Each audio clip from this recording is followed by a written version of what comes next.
Que sait-on en définitive sur le consommateur?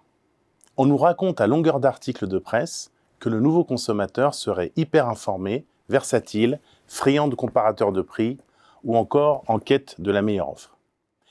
C'est en fait exactement ce que prédit la microéconomie. L'idée d'un nouveau consommateur n'est qu'un poncif véhiculé par des agences ou des consultants en manque d'idées et de concepts. Il est évident que les pratiques et les imaginaires de la consommation évoluent au cours du temps, mais cela ne signifie pas pour autant qu'il y a du nouveau à tous les coins de rue. Par ailleurs, méfions-nous de toute forme de substantialisation qui laisserait croire qu'il y a des types de consommateurs. Ce qui est d'ailleurs contradictoire avec la logique marketing qui vise à segmenter en identifiant non pas des types d'individus, mais des profils d'attitudes et de comportements.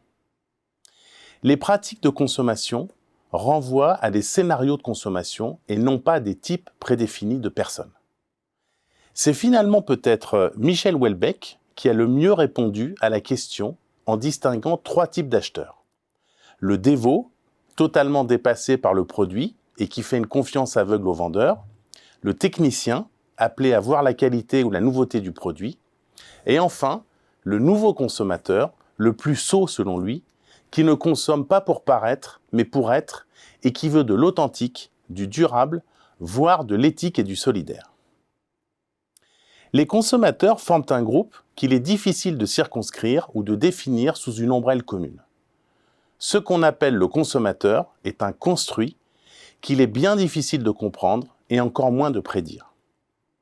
On sait depuis longtemps que les consommateurs ne font pas ce qu'ils disent et qu'ils ne disent pas ce qu'ils font.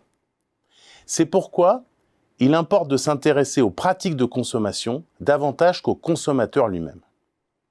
Et l'étude de ces pratiques de consommation met en évidence un certain nombre de contradictions. Ainsi, l'engouement conjoint pour les magasins d'usine et pour les produits bio. Ou encore, la chasse permanente au prix bas et à l'effet d'aubaine couplé à la glorification du Made in France. Les exemples abondent en ce sens. Et il serait vain et dangereux de lire dans ces contradictions une schizophrénie consommatoire. Comme nous le rappelle un ouvrage qui remet en cause cette idée d'un consommateur qui serait un éternel infidèle, il faut accepter le caractère quantique de la consommation. Nous vivons depuis l'avènement de l'informatique dans une sorte de folie de la quantification qui nous donne l'illusion que nous pouvons modéliser le complexe par une série d'opérations comme le classement, la mesure ou l'évaluation. C'est ainsi que les algorithmes renforcent ce fantasme d'une quantification de l'intime et d'une modélisation de l'individu, comme si nos comportements étaient prévisibles.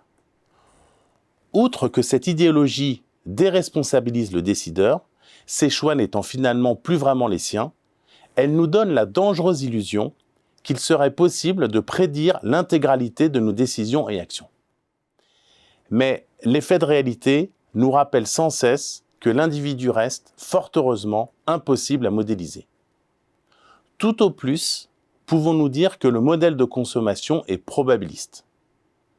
Tout au plus, pouvons-nous affirmer que telle marque a telle probabilité d'être achetée par tel groupe de clients dans les prochains mois. N'en déplaise aux adeptes de la data, le rôle du marketing et de la communication se borne à augmenter la probabilité d'achat d'un produit ou d'une marque et non pas à expliquer nos motivations inconscientes ou à prédire nos achats, ce que d'ailleurs jamais personne n'a été capable de faire. Que le consommateur n'existe pas ne nous empêche nullement, bien au contraire, de penser la consommation pour comprendre pourquoi et comment elle structure à ce point notre existence.